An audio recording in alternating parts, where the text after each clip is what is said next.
Okay, so I decided that I wanted to start documenting my journey into photography. Um, Hopefully professional photography. I would really love to become a photographer full time. But I'm amateur. I'm new at it. So I'm not super experienced. I'm here at my local park. It's a huge park, man. It's beautiful. I just got done taking some pictures outside of like the fountain, a couple of lakes and stuff. Some animals like a squirrel, stuff like that, some fun stuff.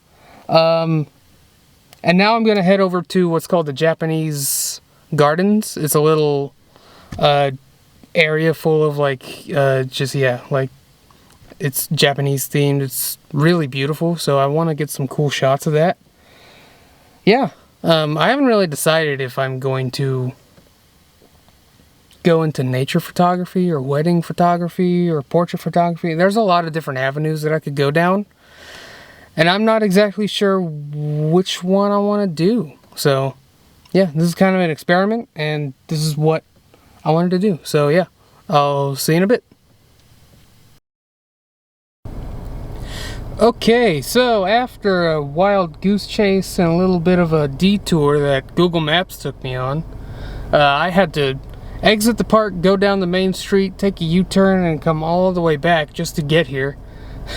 I'm actually not going to be able to take any photos here. It turns out that it is a gated community type thing. I've never been to this section of the park before. I just knew there was like a Japanese garden in the park, but it's a gated section that you actually have to pay to enter, and also you need a photography permit for that specific section of the park, which I do not have. And the lowest price is like $60, and I cannot pay that right now. So, that's a bit of a bust. That's unfortunate. Wah wah. I was really looking forward to getting to film there. Hopefully in the future I can pay for a permit here. So they actually had a QR code, and for a 1-hour session up to 15 guests is $60. Yeah. So it did say that permit not required for a phone camera. So that's cool, but that's kind of defeating the purpose of why I wanted to come here. I wanted to do this with this camera right here to kind of just build some basic photography skills and take some photos of a really beautiful little section of the park. But oh well, that'll be a future thing. I got some good photos I think here, so I'm gonna go back home and edit them, and I'll probably turn that into a video. Yeah, so I'll see you then. Okay, so I'm back at home. It's been a couple days, but I wanted to cap off this video by showing you how I color grade my videos. Right now I actually use DaVinci Resolve, the free version, to color grade. There's this guy on YouTube that I actually watched called Joris, and he kind of suggested doing the color grading in DaVinci if you don't want to pay for Photoshop, and eventually I will pay for Photoshop again. I did used to have it. That's what I make a lot of my thumbnails with and stuff, but right now I just can't really afford it, so I'm using DaVinci, and it's actually pretty good. So this is what I have so far. This is the one that I am happy with the most. I think this turned out really cool.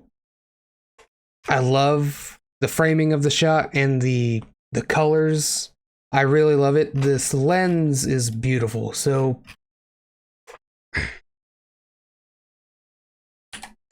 the lens I use is a Helios 442. That's not the lens that I have on this camera right now. This camera, or this lens, I mean, has the kit lens that came with the camera. But I did order myself the Helios 442, and I really love it. It's such a good lens. I love the soft vintage qualities of it. The fall off on the edges is really nice. I'm a big fan of like anamorphic lenses, and this has some of those qualities. And yeah, I just absolutely love the way this thing looks. It's great. So yeah, let's get into this photo right here. I realize that this is a very amateur way of doing things, but I like the results I'm getting. So how I start off is I close the nodes. I don't really use the nodes for color grading, even though I know that's... When I color grade videos, I do a node tree, but for the photos, I kind of just do it all on one node, and I know that's not the best way of doing things, but I don't know. Again, I am amateur, so in time, be patient with me. Okay, so I'll usually start off by messing with the saturation a little bit. Just a little bit of saturation. About 56, I think, is pretty good. I kind of don't have a rhyme or reason for pretty much anything. Kind of dip the shadows a little bit. I really like high contrast photos, so that's kind of what I usually go for. This one, I don't think I'm gonna go with that because it's so dark in the center here. There's like the whole river is very dark, and you know, the subject in the middle is very dark, and there's a lot of shadows. This was a pretty shady area I took the photo in, so I'm probably not going to bring the contrast down very much. I will usually give my photos a very filmic quality, at least as close as I can get to it. Eventually, I would love to get something like a dehancer. I love the look of dehancer that I've seen people use. And it's kind of just messing with some settings here. So what I like to start with is hue versus saturation. When specifically targeting colors. So there's a lot of these like orangey yellows here. We're mainly in this area right here. So I'm not too sure. The blue, I might desaturate a bit, start off. So let's see.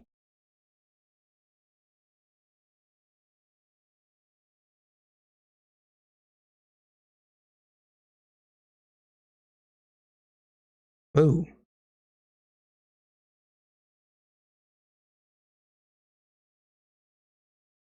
Woohoo.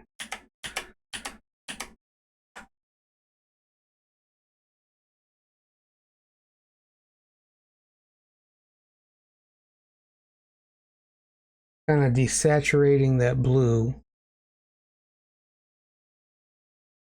Or we can saturate the crap out of it.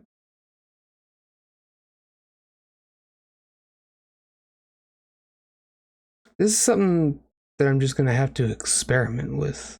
How blue I really want this, like, tarp thing to be.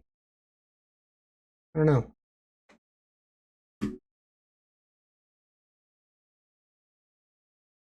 So the hue versus hue curve is where I really like to mess with things. Alternating certain looks of the colors I find really fun. So like here, if I want a little more red in these rocks, or a little more green. I mean, this is an extreme example. So now what I want to do is to add a LUT. No.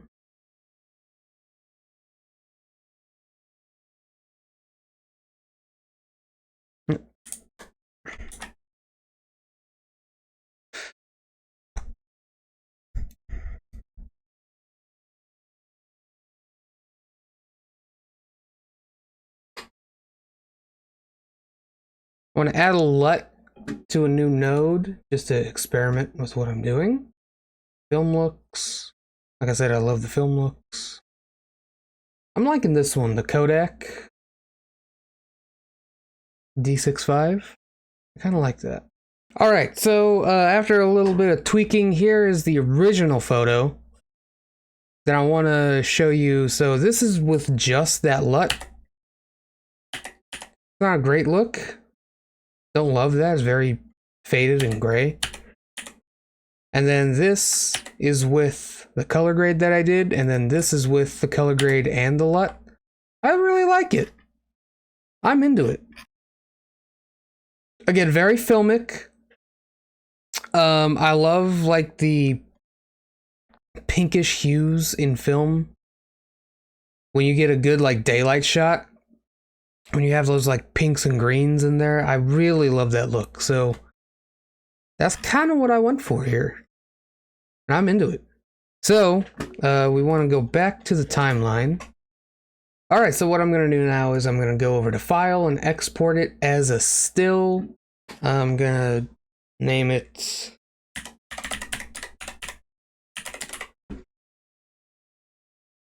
so I know what it is. Gonna export that, and then yeah, that's the whole process. Again, I know there are better ways to do this. This is just how I do it for right now. It's working for me. I really like this result. Specifically, like I said, this photo I'm in love with. I know that this and this have very different looks. But I don't know, it's all experimentation, you know. I don't actually think I put a film LUT on this one. I think I just graded it myself.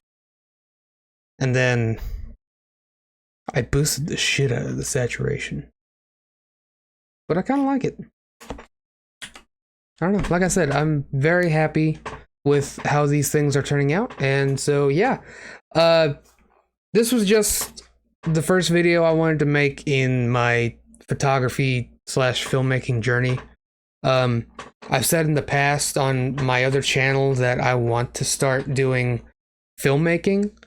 And I think a good avenue to get into that is photography. And I actually do want to try and make this a career. So yeah, you'll probably see some more videos like this on this channel. I don't know what I'm gonna do with this channel, to be honest. This might just be a photography / filmmaking journey vlog channel. I don't know. Anyways, thank you so much for watching, and I'll see you in the next one. Bye-bye.